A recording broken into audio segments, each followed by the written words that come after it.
I should probably start by saying I am aware that this video is about a corporate industry trade show, but I don't think that the title is hyperbole because for me, NAB was literally unbelievable. I'm barely getting my voice back also after it. So I have wanted to go to NAB since at least 2010. So at least 14 years. It's been something I've wanted to do. If you don't know, it's the National Association of Broadcasters convention held every year in Las Vegas. And I've been to conferences and conventions before, but this one was beyond anything that I've ever seen. And there are really two parts to this. There's the convention itself, which is fantastic. And I have a lot of really cool stuff to share from that. But then when I was a teacher and I used to go to conventions a lot for that, I had a coworker who always said, there's the convention and then there's the convention in the hallways, which sounds shady, but it's not. And basically that's the second part, which is the people of the convention. So first off, when we're talking about the convention, there are 60 to 70,000 people at the Las Vegas Convention Center.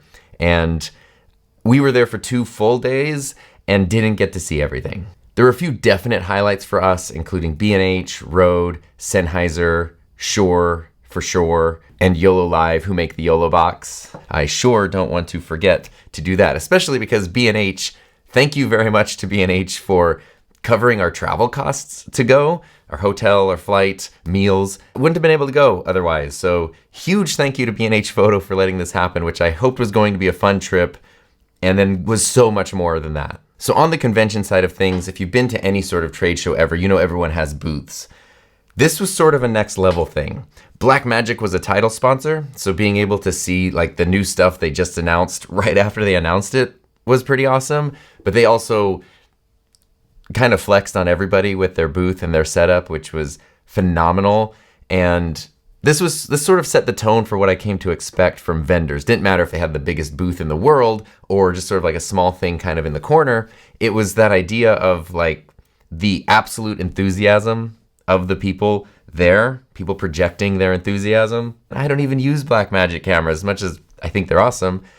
I was still hooked on it. I don't even use DaVinci Resolve. Still absolutely hooked on their booth and seeing what they can do and what everyone can do. And that's kind of the fun of it, is going to explore everything that's there and stuff you know about, stuff maybe you don't know about. And that's basically how it was everywhere you looked. Like every vendor, every company, everybody who was represented had, you know, that's what you do at a convention or trade shows. You find a creative way to share what you do, or especially like the new stuff that you're doing, what you're currently working on. Going down the road of the conference, you found the Rode booth, which is kind of tucked away behind the B&H booth. And earlier this year, for the very first time in person, I got to meet Ryan from Rode. If you've watched any like Rode YouTube videos on their channel for years at this point, I don't really get starstruck if like Brad Pitt walked by. Well, that's cool. Okay, I've seen his movies.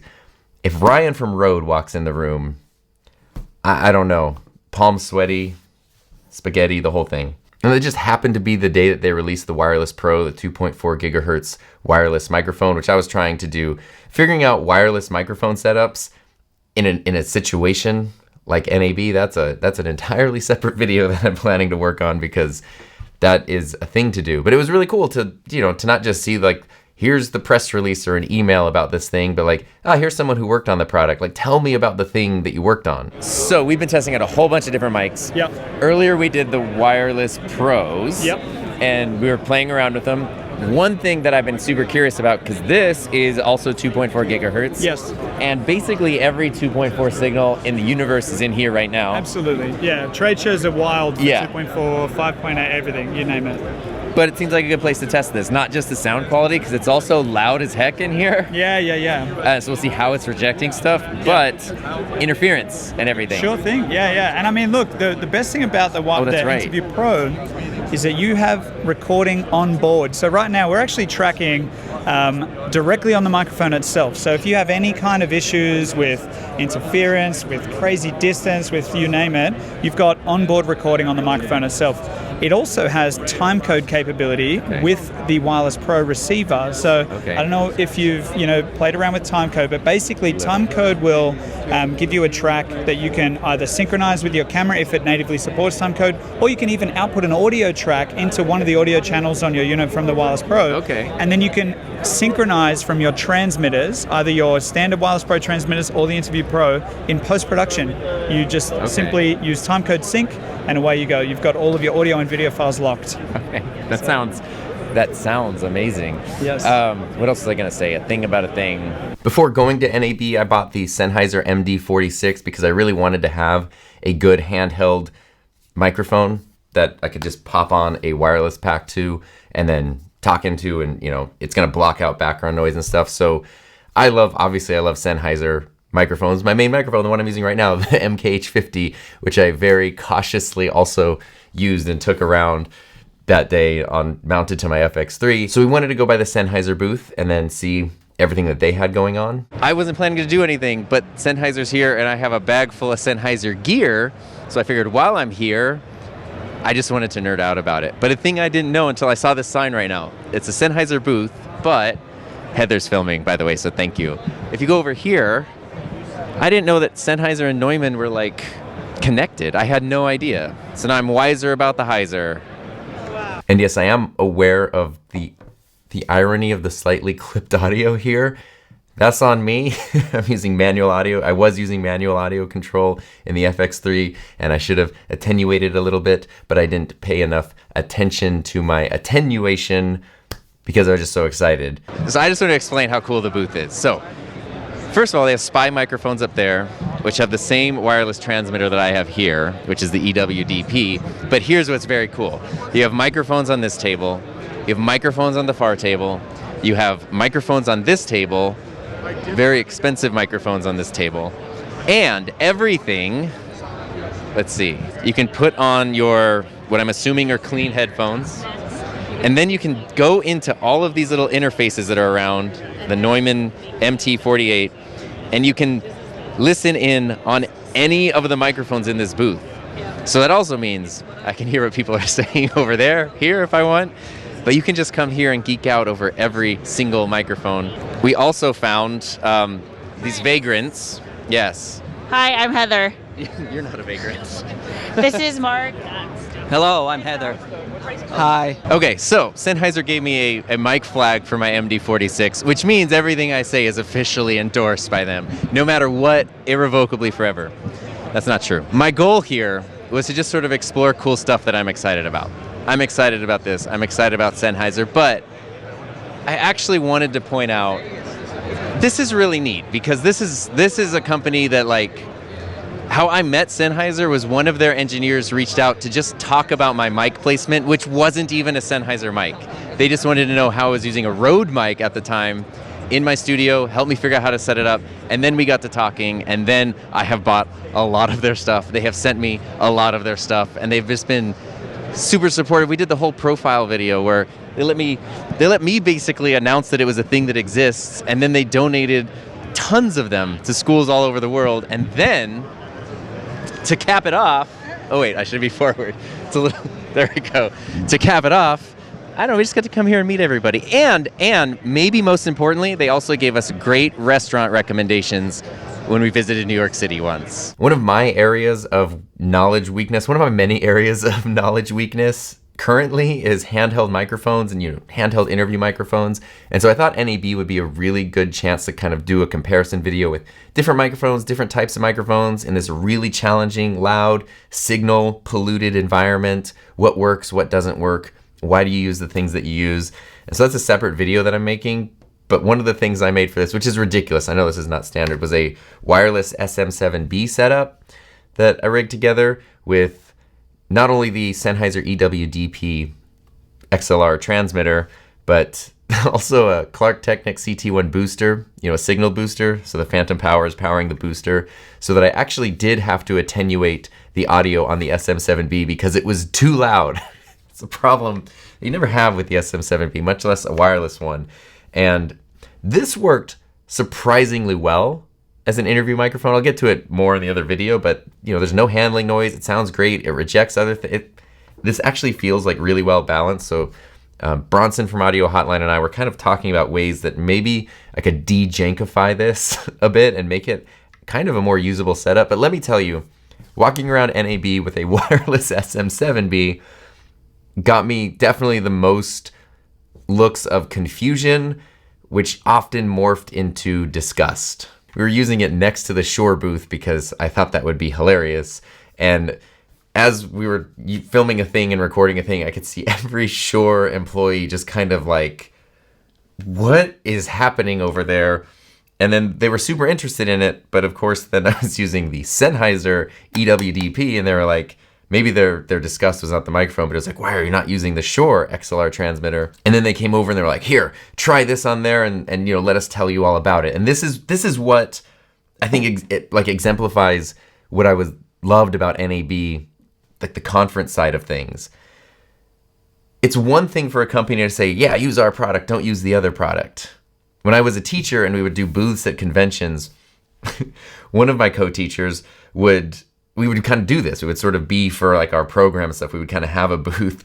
She'd been doing it for years, and people would come to the booth with like their papers and things, and she would say like, hey, come on, like talk about, look at what we got going on here, set your stuff down, don't worry. And then she would give them something else, like, okay, yeah, see you later. And they would leave their things there, and she'd get rid of it. She's like, it's an old school trick I learned to make sure they only remember you and nobody else. I was like, okay. There's like that, carnival barker level of step right up and see what we got. And then there's sort of this where, when the people from the Shure booth saw this, not only were they curious about it, but they didn't just want me to brand match, like only use the Shure transmitter with the Shure microphone. They wanted me to know why they thought theirs was the best. First off, you're letting me borrow a UHF wireless system, and that's what I want to talk about, but can you tell me what I'm using right now? Sure. This is our new SLXD portable system. So this is the SLXD3 plug-on transmitter. So this is going to have 12 or 48 volt phantom power. It can take mic or line level. So you can take any wired microphone that you may currently own or may wish to get in the future and make it wireless. What's Heather using?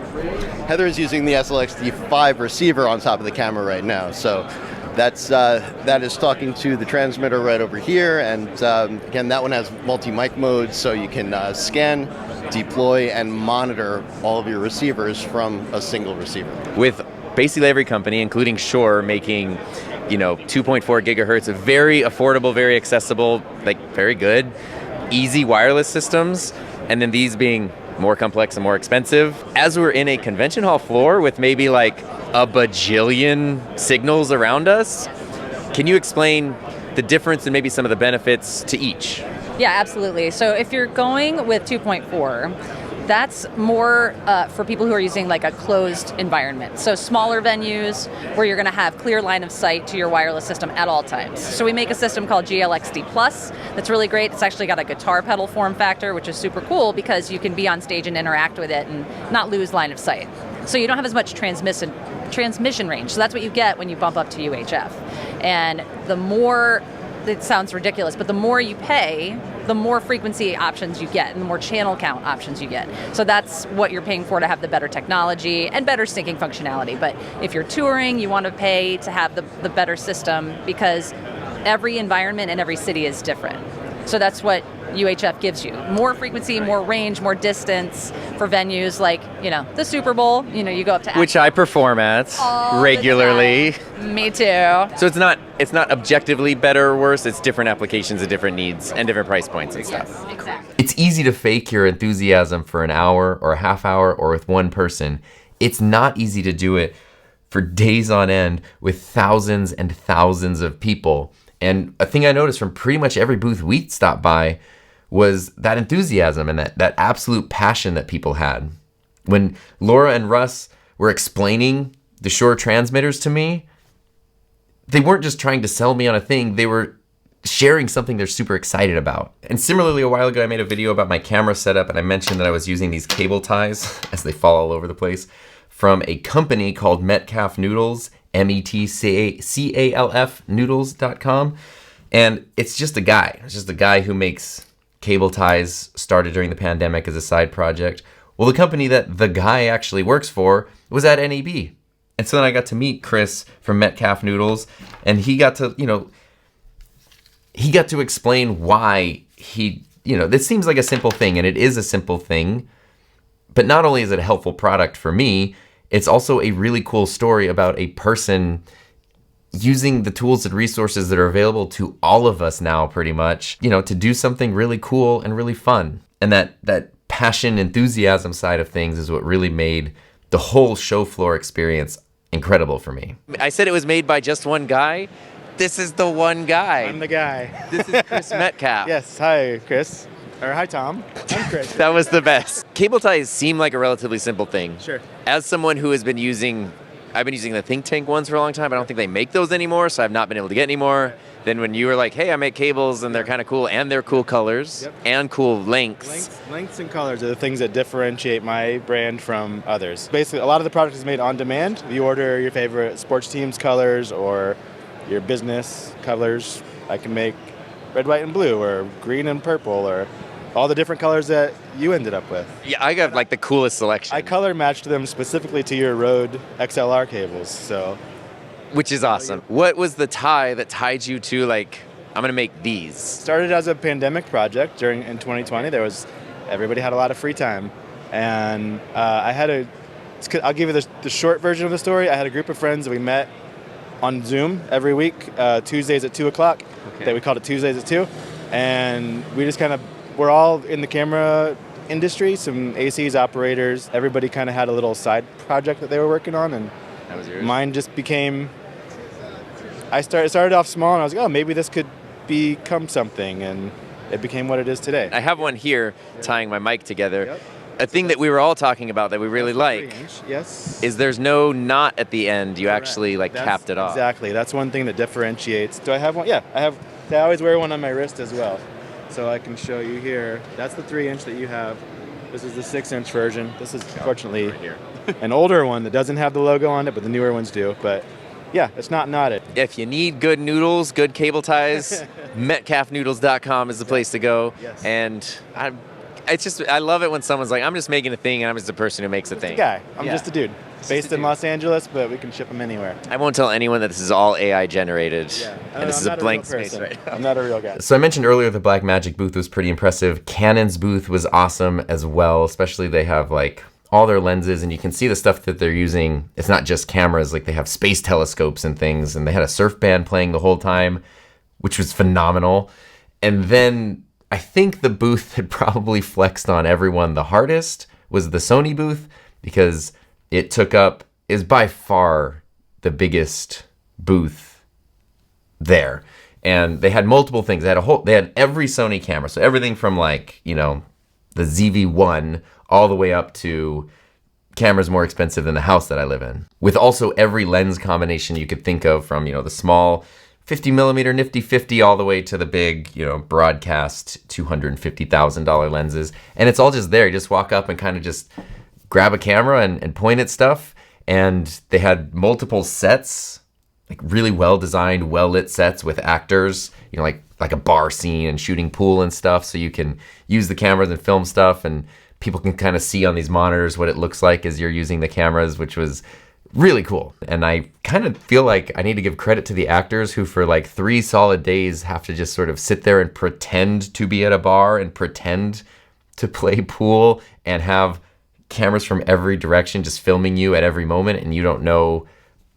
I feel like it sounds simple, just sit here and pretend to be at a bar, but I feel like those are long, exhausting days. All the lighting companies really went all out for their booths, like Nanlite, Aperture, even the stuff like Newer and everything, because lights not only are going to have the most well-lit, beautiful-looking booth, but they're really fun and spectacular to look at. The Nanlite booth was fun because I got to see some of their bigger lights that I don't have, but it really literally looks like they just took the Forza 200 or the 60B that I have, the little lights, and just scaled them up, Photoshop scaled them up times 20, and it's just the same light. It was also just really fun to see the stuff that I use in the wild. Even in a big broadcasting booth with a huge switcher board, you're going to see a little Stream Deck on top. You're going to see Elgato prompters. In addition to there were so many teleprompter booths, which I thought was a good example for people who my shoulder. For people who have been looking, that really hurt my shoulder. For people who have been looking at the Elgato prompter and kind of thinking like, I don't know if I want to spend almost $300 on a prompter. Here's all the other options, which are bigger, like they're huge prompters, but also so much more complex and more expensive, which I think really just highlights how absolutely awesome this is. And I did see that this was listed as a nominee for NAB Product of the Year. So I hope they nab that NAB award. And even things like there was one company that does like podcast setup, so they'll build a podcast studio for you, or it's even like a one-click thing you like order and they just send you the kit with like multiple cameras, microphones, couches, desks, like whatever you need. It's just boom, here's your podcast thing. We set it up for you and you're good to go. And it's really cool, nifty setup with a lot of stuff that was super recognizable. I just saw this podcasting setup here, which I really like, these low profile arms on this. There's an Elgato arm and a pod mic, an Elgato arm and a pod mic, and then the Fifine. So when I said that the Fifine was the closest competitor to the Elgatos, obviously it was. So I said earlier that NAB was on a scale kind of unlike anything I've ever seen. I think if you spent a full day and you tried to kind of walk through and just walk by all of the vendors and all the booths, you might be able to see the whole show floor in a day. And that's not even then talking about like talks and events and classes and things. That's just trying to get through the whole show floor. If you don't really stop and you just kind of walk through it, maybe you could do the whole thing in a day. We had 2 full days on the show floor and we still did not see everything. And part of that was because of the second, maybe even the more important component of the conference, which is the people. I expected to have a fun time and to be, impressed and kind of overwhelmed by everything. But the part I didn't expect was the human part, the conference in the hallways, so to speak. Before we go down this road, I want to make sure that I give a special thanks to Bronson from Audio Hotline, to Mark Wiemels, to Mark Bennett, who's always having a camera crisis, Aaron Parecki, and of course my absolutely incredible wife, Heather, for being, like the core crew, I guess like the the oddball Avengers that assembled, who I spent most of my time with at NAB, both at the convention and then afterwards. And that was just like, here. I think this kind of sums up the experience because there's no reason the people in this photo should be in the same place at the same time, much less know each other or anything about each other. That's kind of the magic of the internet. And NAB has traditionally been, a broadcast industry thing. It's not really a thing for online creators. I was just interested in going because I've always liked broadcast stuff. But over the past couple of years, they started weaving in more things that are relevant to, the online creator community. And from what I understand, this was the first year that they really went in terms of programming, vendors, straight up marketing, where including that online creator group was a genuine, huge intention that they had. And I think that signifies a pretty huge shift. And this is where I don't even know how to explain the situation. Everybody from, the booths, not just telling us about their product, but then you run into them, eating their lunch, and you just get to know people as people. And you get to see that the thing they're working on is something a lot more than a paycheck. You get to see, other people that from the internet is crazy. When you see people and they don't just exist from the waist up, they have like, a bottom half with like legs and everything, and they're there in real life, and you get to, connect from all over the world. And on the YouTube side of things, you get to connect with people and kind of realize everyone's, doing their best to sort of figure it out the same way that you are. And there are no correct answers, which I know. These are all things I know. But it's one thing to just sit, in your room by yourself telling you that you know these things, and it's another to see it. And that human side of things, to see the stuff that you make actually impacts other people. Like, it. You make a video, you upload it, you get comments on it. Like, I understand that. I know how that works and that comes from people. But then when you run into someone who says like, wow, I watch your channel and, your video helped me do this, or my jokes got exponentially worse because of it, or whatever it might be, you realize like the thing that you're doing, it does have this human impact beyond just pressing the button and pressing upload. And most of the time in my daily life, I don't walk around with like a YouTuber crown on and like a silver play button on a gold chain around my neck like Flava Flav. It's not a thing that permeates daily life outside of this space really like ever for the most part. So to have people, tell you that they know what you do and they appreciate it, that it has some kind of value. And not just for me, like I still don't know how to process the fact that did happen to me, but seeing it also happen to my friends and other people who are, trying just as hard and making to see the work that you do is appreciated by other human beings is a pretty magical thing. It wasn't just one type of person doing one thing. It was like everybody, so many different people working on so many different things. And everybody was like interesting and working on really cool stuff. So if I got to talk to you at NAB and if you're someone who said nice things to me, please know that really meant the world to me. And I don't know how to, hopefully in the moment I handled it well. I did not know how to process it. And that's where it kind of, I guess you want to talk about like the magical side of things. That's sort of where that life-changing component comes in, which I really don't think is hyperbole, because zooming way out, maybe I need to zoom in a little more. There's a lot of Aquabat stuff on this back wall, right? They're my favorite band. They've been around since 1994, so this is their 30th anniversary this year, which is cool. And I have been a massive fan of theirs for like 24 or 25 of those 30 years. Growing up, I was someone who didn't really feel like I fit in anywhere. I felt completely like an alien, out of place, kind of constantly and all the time. And when I was in high school and I went to my very first Aquabat show and I saw all these other total nerds who just loved this really weird, obscure, very goofy, intentionally cheesy, over the top band that I absolutely loved, it kind of made me realize that it's not that I didn't fit in. It's just that like my people were over here, but they were there. But that was like over 20 years ago, pre-YouTube, pre-smartphones, pre-all of that stuff. Then YouTube shows up and suddenly you can, like, with voice and sound, you can connect with people literally from all over the world.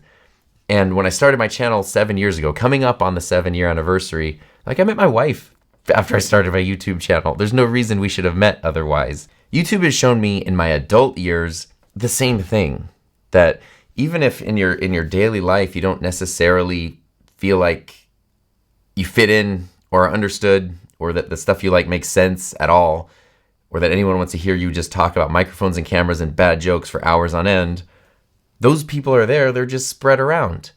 And being able to know that, to have access to that anytime just by pushing the record button and pressing upload, is a pretty powerful and magical thing.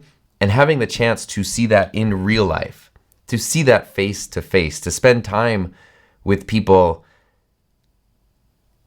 I can't even, I really kind of can't put that into words. One of my favorite things to do is to contextualize. Like that's what I really love about, equipment and products. Like, I don't want to just tell you that the Elgato prompter is cool. I want to tell you who it's for and why a $280 prompter with a built-in screen actually means something. I like to contextualize things.